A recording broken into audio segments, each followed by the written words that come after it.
thank you all for staying to listen to what we want to say about resistance. We know that Lyuba is the one who should start. We don't have no doubts about it. Hello, everyone. I'm so happy here to be here, actually, and thank you for having me. Thank you for inviting me here. This is really lovely festival. Please sit. Yeah, everyone need to be comfortable. Feel comfortable. My name is Lyuba, and I came here from Kyiv, Ukraine. Kyiv is bombed by Russian missiles and Russian drones constantly. Probably you know the situation from your news and so on. Everyone in the world already know about Ukraine, but know about Ukraine just war things, war issues, and know some kind of political things.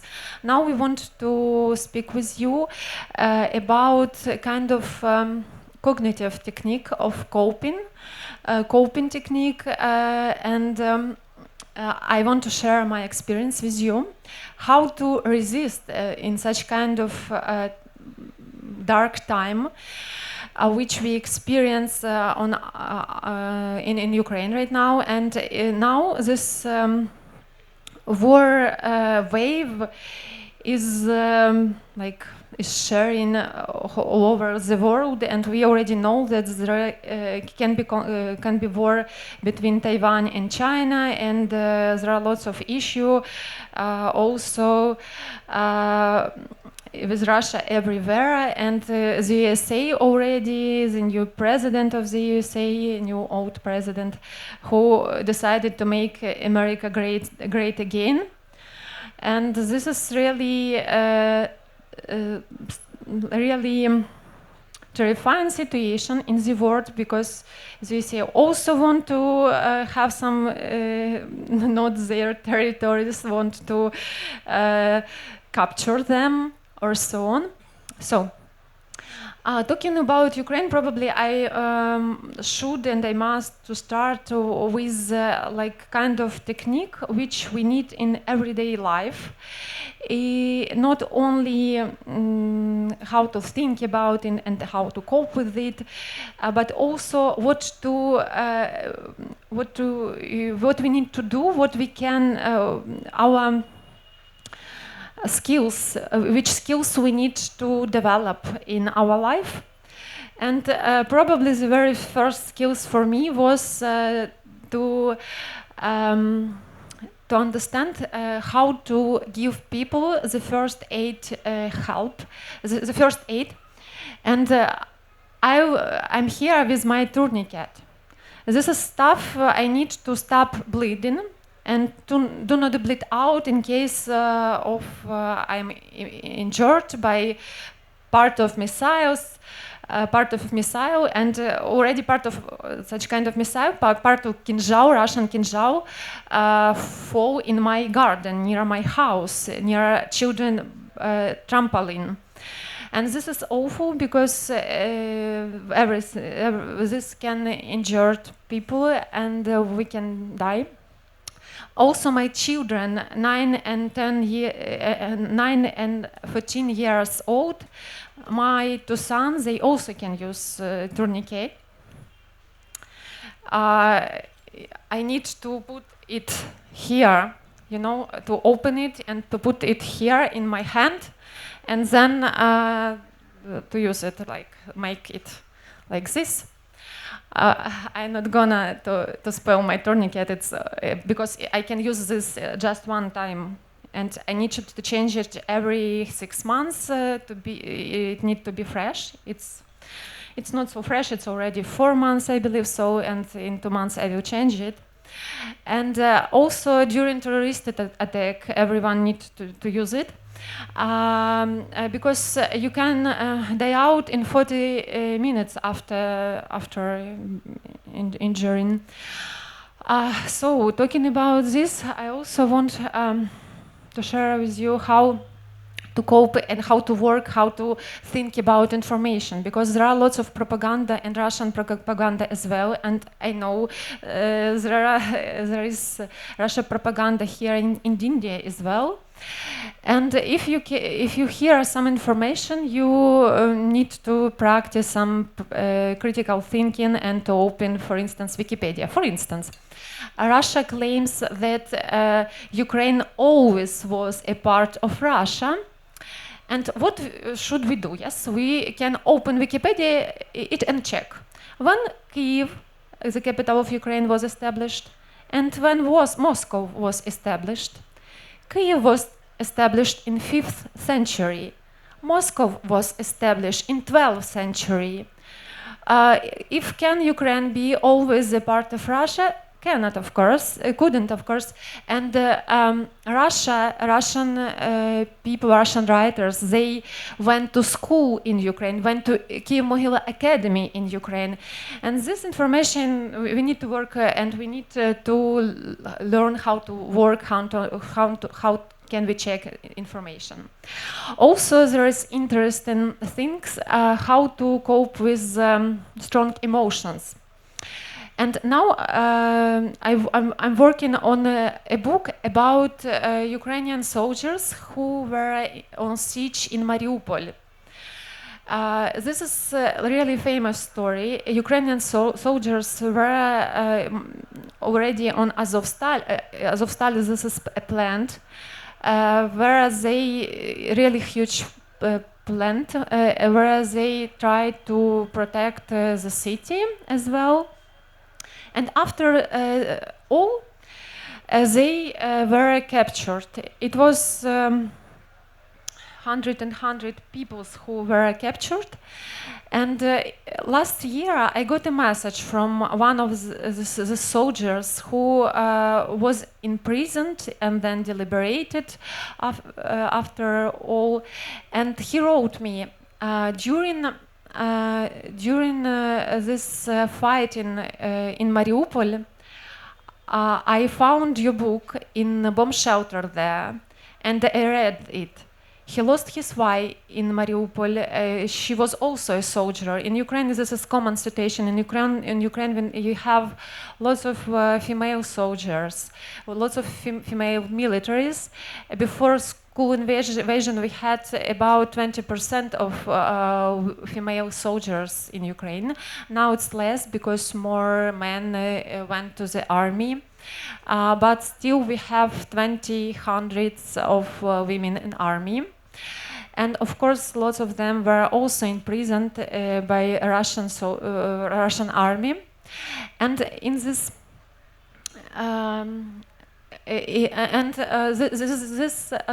this officer said me that my book Apricots of Donbass, this is book which was written about Luhansk and Donetsk region, about the part of Ukraine which was occupied in 2014.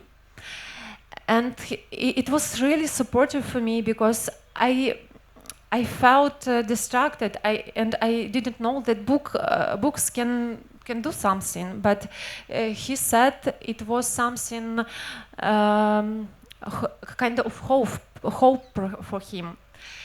And after this, he was in capture in Olenivka prison. This is really famous prison in occupied territory of Ukraine, where Russia created a kind of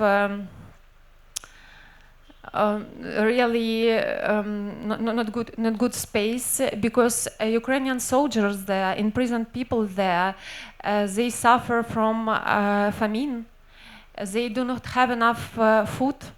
They were and they continue to be tortured there. And I asked this officer, and I asked, and I did lots of interview with soldiers who were in prison, in like military prison. And they share with me lots of story. Especially the most interesting thing for me, that they managed to create kind of academy in this prison. Of course, it was forbidden there. It was they hide from from this prison staff to provide lecture on Ukrainian history, on English language. And this is something amazing because they learned English in prison, and it was a practice which helps them to cope with the situation, do not go crazy, do not drive crazy, and to stay healthy psychologically. Also, one woman told me a story about her experience in prison. In this military prison, she had a birthday day, and she just set her cellmate that they were invited for celebration, and this women asked her, how are you going to food us? We do not have nothing here. And she started to tell them stories about imaginable food, about dishes she wanted to give them, but she couldn't give them at the time, of course. And this talk about food, it was also really essential now part of this in prison time for them. Also, there were lots of stories, and this is really interesting. Also, people imagine their children's wedding, for instance, or they think over how they would renovate the building or their houses or flats or so on. Some people imagine how they want to plant a garden and such kind of things. Our imagination also can help us. Also, I heard a story about creating a book. We have Ukrainian national poet, this is Taras Shevchenko. This is really essential poet, a romantic poet for us, and he was a kind of creator of Ukrainian nation, as in new term.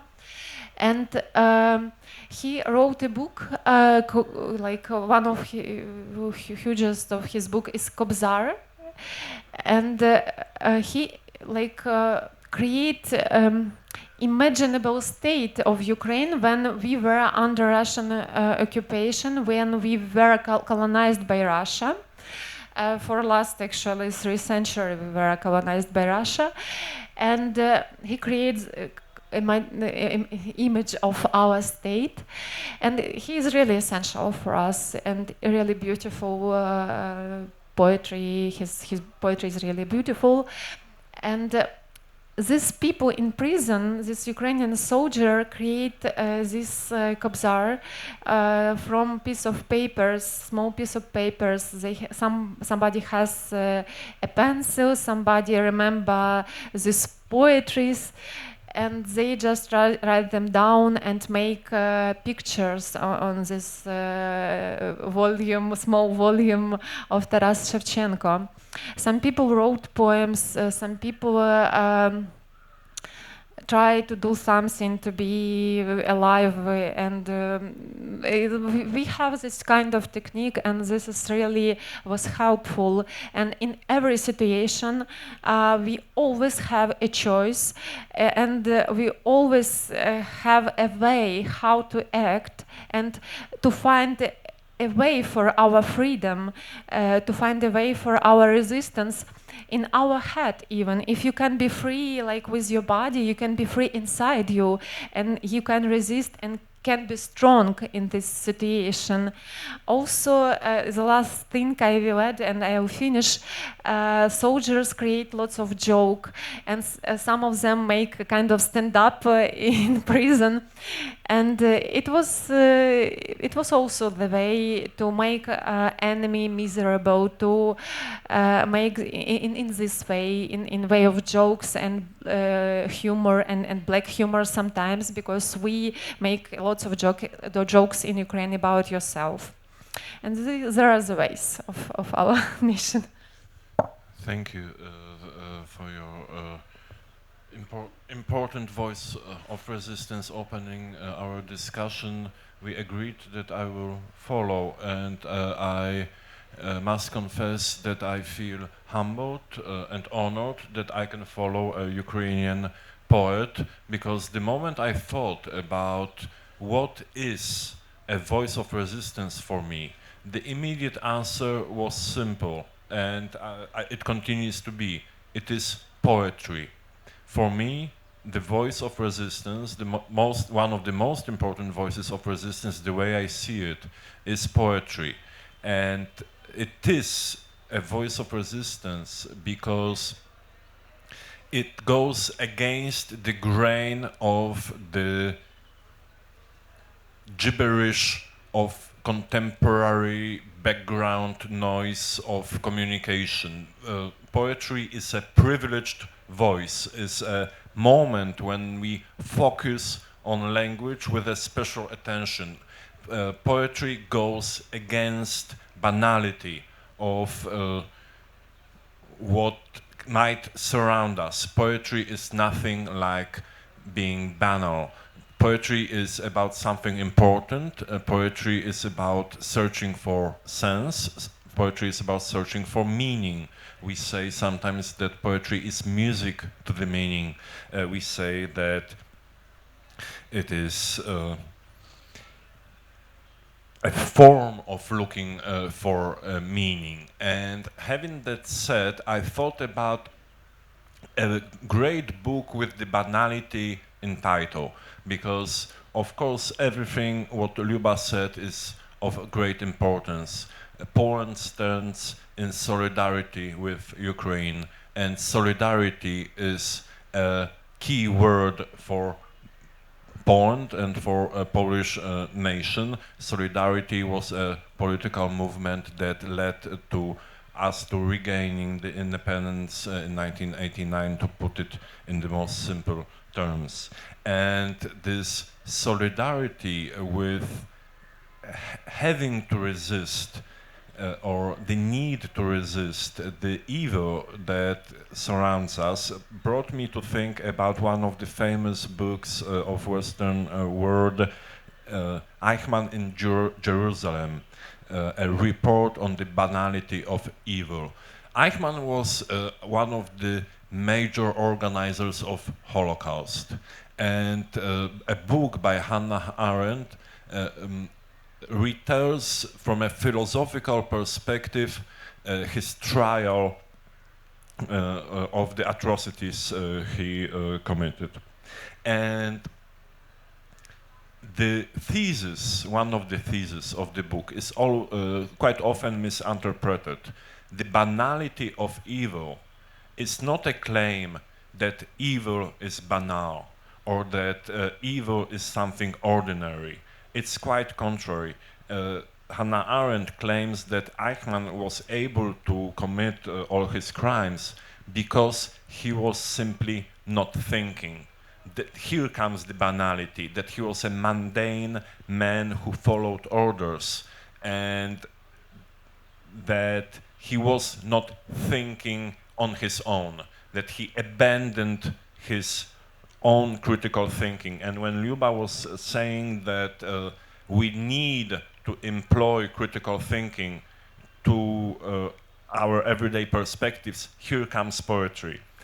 Poetry is this mode of thinking that forces us to think critically. That's why it's a voice of resistance. That's why it opposes the banality of contemporary super overflow of communication, when we are constantly bombarded with information that we cannot digest. Poetry is the moment when when we need to focus on language and to apply our critical thinking. So I would maybe read one poem from written by Zbigniew Herbert. It comes from his collected poems translated and edited by Elisa Valles, with additional translations by Czesław Miłosz and Peter Dale Scott, introductory by Adam Zagajewski, another key poet for Poland. And why I'm mentioning him especially is because, first of all, Zbigniew Herbert was important for Solidarity movement. The poem I'm going to read also has some political background, but also I believe it has quite global, international value and importance. It speaks about the necessity to behave in a proper way, sometimes no matter what the consequences are. The title is The Power of Taste, and initially it was dedicated to Professor Izydora Domska. The Power of Taste. It did not take any great character. Our refusal, dissent, and persistence. We had a scrap of necessary courage, but essentially it was a matter of taste. Yes, taste, which has fibers of soul.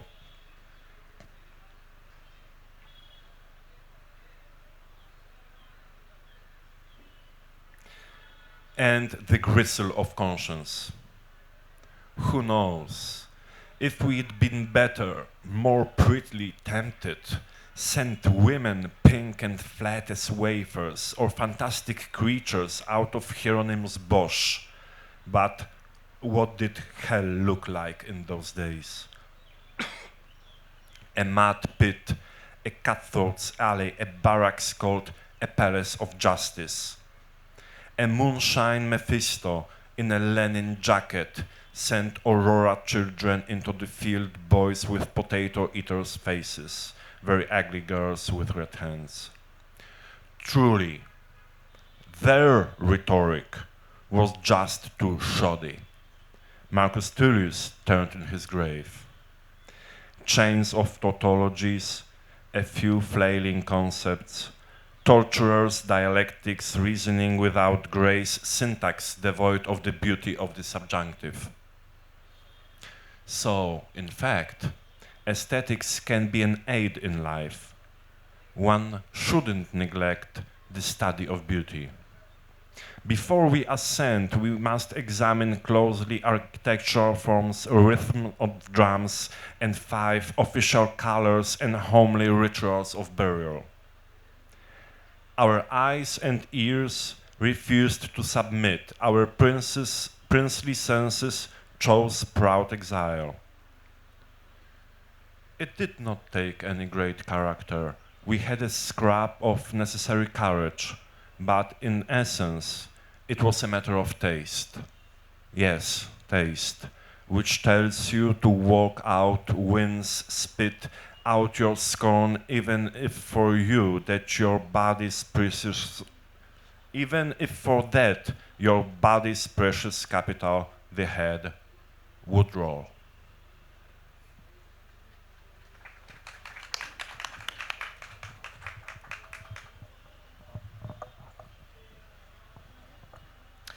Namaskar.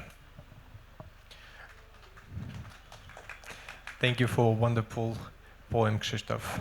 As a linguist, I will slightly move this conversation in a language direction, and I absolutely agree with the definition for Ukrainian language as a language of resistance right now, but as a next step, I have to agree that the language of war right now is the Russian language. So as a native speaker of Russian language, I have to somehow struggle with this fact and how.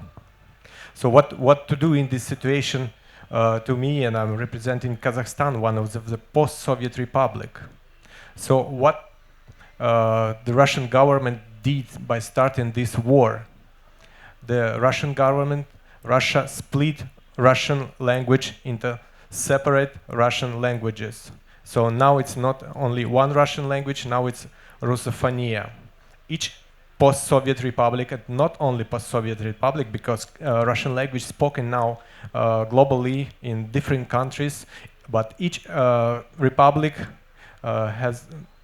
must think what to do with this language itself. So from this point, let me get a little bit deeper to the beginning of 20th century when the Francophonia was established. The establisher of Francophonia, the president of Senegal, and also a poet, Léopold Selangor, was thinking what to do with the French language in his country, as well as the all ex-colonial countries who was left with the French language there. So his idea was quite simple. He come to idea that that the French language is a trophy for colonial war, and the Senegalese people have a right to do with this language whatever they want to do. So I think it's time for Russian language to think about it, and how we use Russian language nowadays in Kazakhstan. There is also a form of resistance. We use Russian language for rethinking our post-Soviet period, for rethinking our post-colonial period as the poets and the writers as well, of course. And we have a society, writers who are, of course, support Ukrainian in this war. I believe in the victory of Ukraine in this war. And as the vice president of Kazakh Pen Club, I also signed the letter of support in Ukraine by Kazakh Pen Club in the very beginning of this war. So probably I let myself finish with asking Lyuba a particular question. What, as a Kazakhstani writers, as a Kazakhstani authors, poets, what can we do for supporting Ukraine in this situation? Thank you very much. Right now?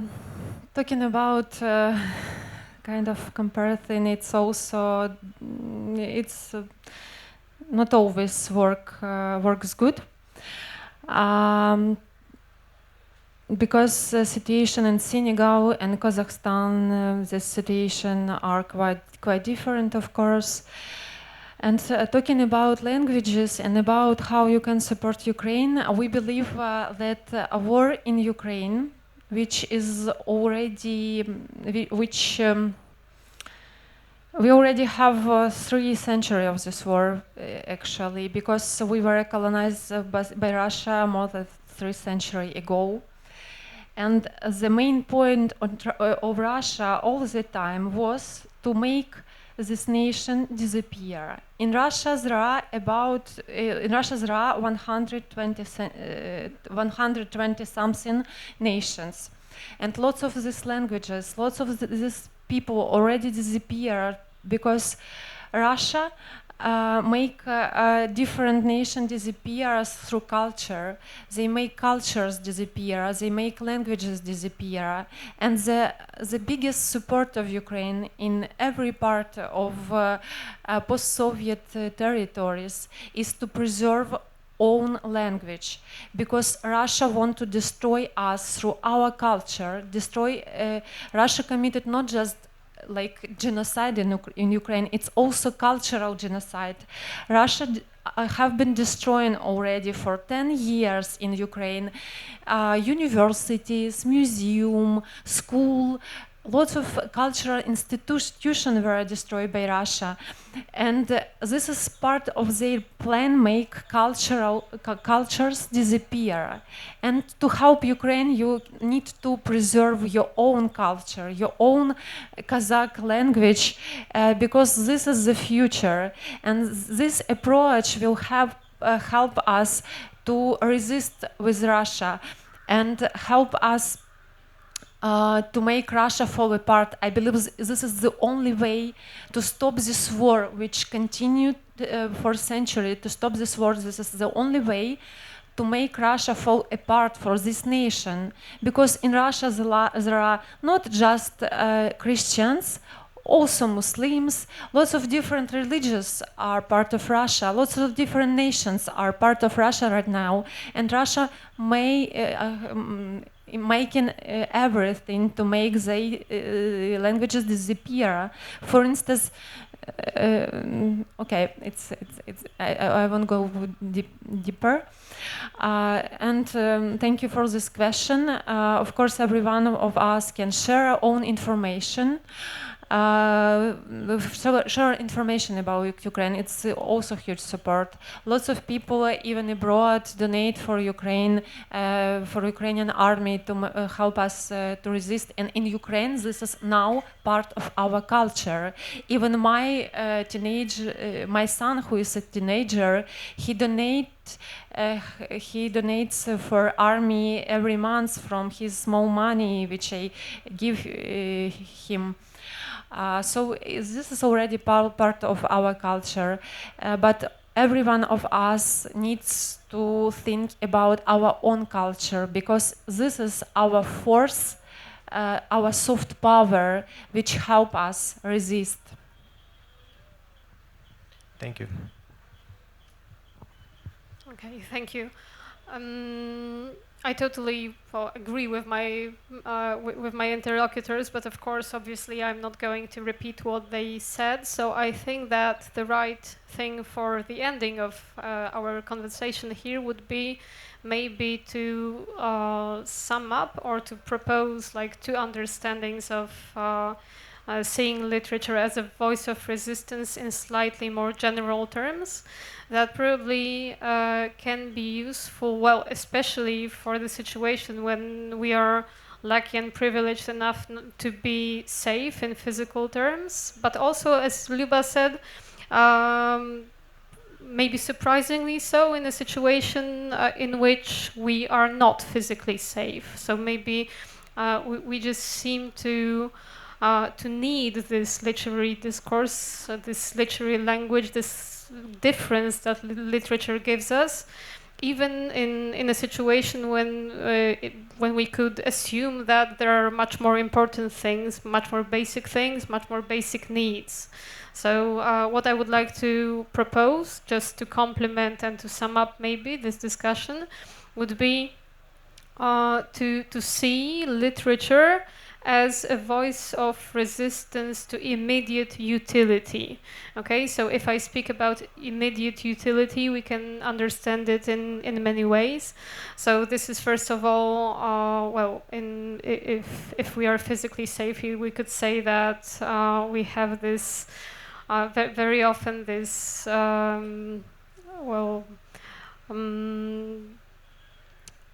this understanding or this need to go for something that seems most important in everyday life, which is like making our reality better in physical terms, in material terms, using our knowledge, using our effort for making money and so on and so forth. But it turns out, from Lyuba said, from this anecdote that Lyuba mentioned as well, that we seem to need something that is not immediately usable, immediately applicable in our situation, even in such critical situation as war. So probably literary language, probably this concepts that literature might give us, sometimes concepts that we feel that are out of fashion, maybe like hope, like solidarity,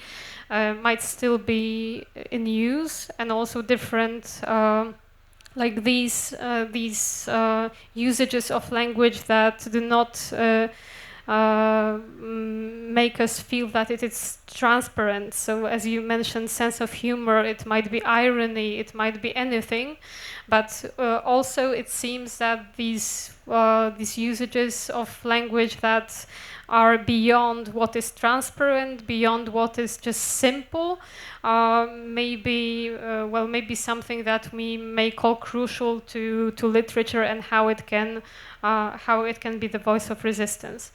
And the second understanding of literature being a voice of resistance, I would say that reading, like from my point of view, and my point of view is a point of view of a reader, not a writer, literature can be a voice of resistance to what I already know, right? It can be a voice of resistance to my experience, to my knowledge, to my way of understanding certain phenomena. And this is not to say that we should somehow, like, we shouldn't stay strong in our beliefs or in our opinions, or that we cannot have strong views of anything.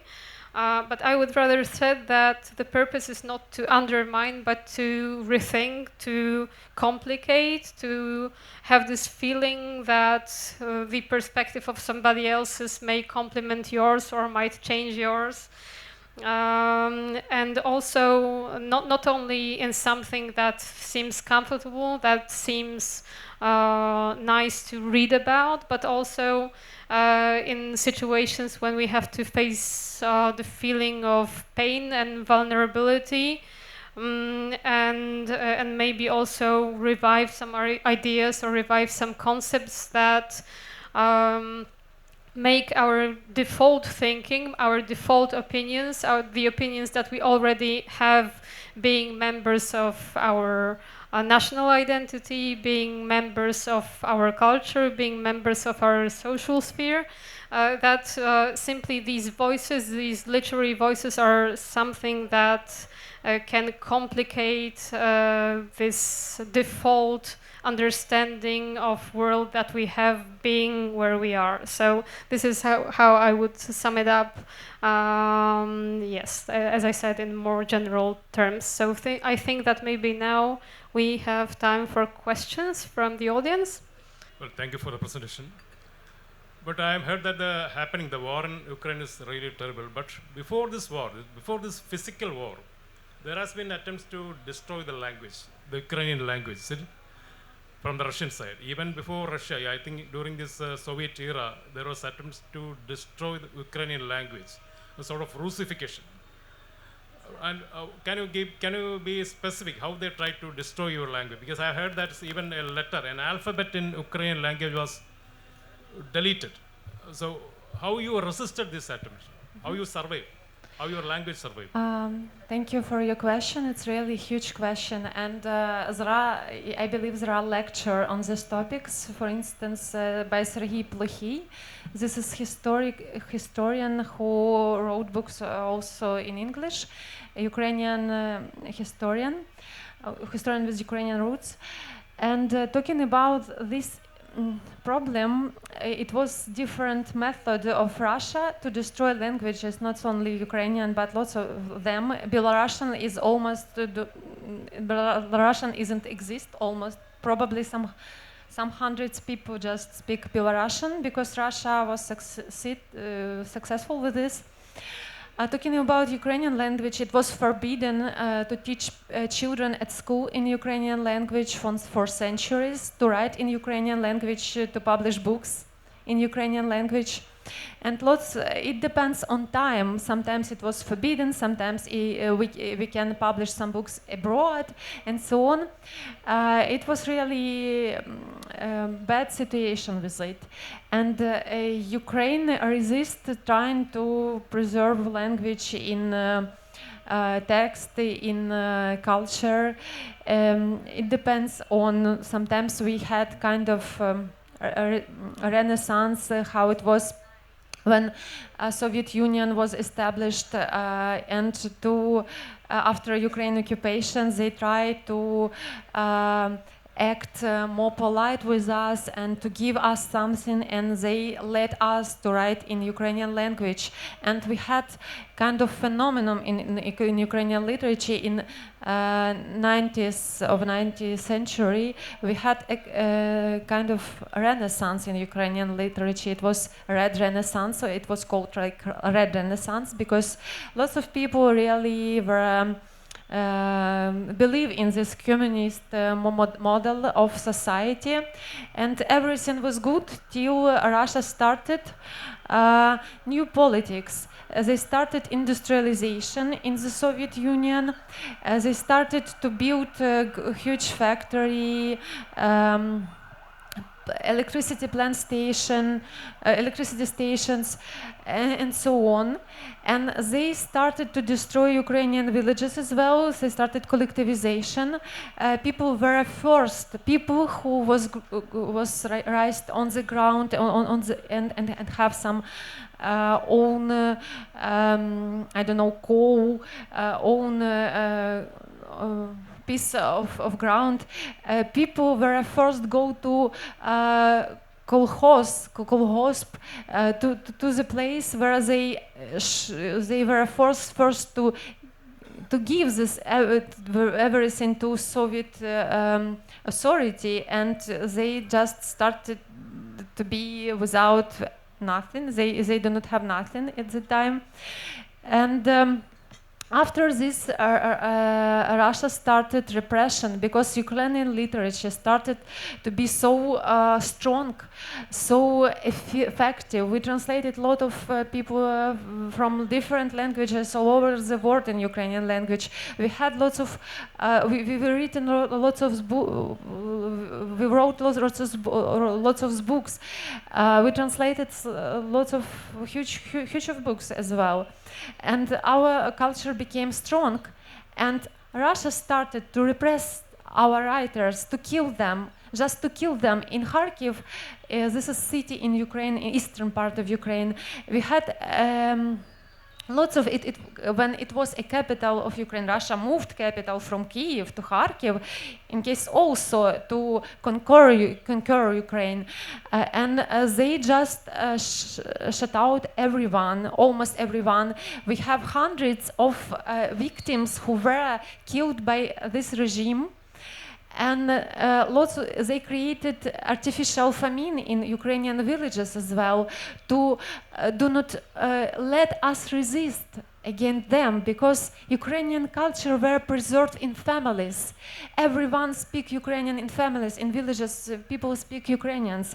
In cities, people were forced to speak Russian because you couldn't make career without Russian language at all.